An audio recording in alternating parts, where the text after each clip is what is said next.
আসসালামু আলাইকুম প্রিয় ফুটবল ফ্যান্স। আজকে কথা বলবো স্প্যানিশ এবং বার্সেলোনার রাইট উইঙ্গার লামিনে ইয়ামালকে নিয়ে। লামিনে ইয়ামালের অভিষেক হয় 2023 সালের এপ্রিল মাসে। সেই থেকে কিন্তু লামিনে ইয়ামালের যাত্রা শুরু হয়েছে।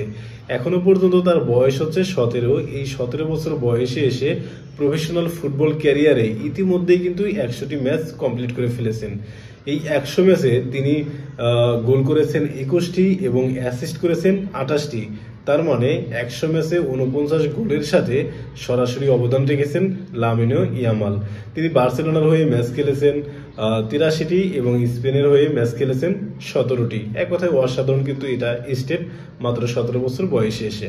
দেখেন, লামিনে ইয়ামাল 2024 সালে যে ইউরো অনুষ্ঠিত হলো সেখানে কিন্তু সেরা উদীয়মান ফুটবলার নির্বাচিত হয়েছেন। তিনি আউটসাইড অফ ডি বক্স থেকে যে কার্লে গোল করেছিলেন এখনো কিন্তু ফুটবল প্রেমীদের চোখে ভাসে। তারপর হচ্ছে তিনি গোল্ডেন বয় অ্যাওয়ার্ডও কিন্তু তিনি জিতেছেন।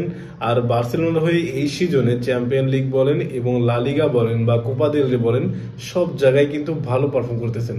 যার কারণে ফুটবল যারা গবেষক আছে তারা কিন্তু বলতেছে যে সামনের যে মৌসুমগুলো আসবে সেখানে কিন্তু আরো ভালো পারফর্ম করবে এবং ব্যালন ডি'র জয়ের সম্ভাবনা রয়েছে লামিনে ইয়ামালের। লামিনে ইয়ামালের এরকম পরিসংখ্যান আপনি কিভাবে দেখছেন সেটা অবশ্যই কমেন্ট বক্সে জানাতে পারেন। ধন্যবাদ।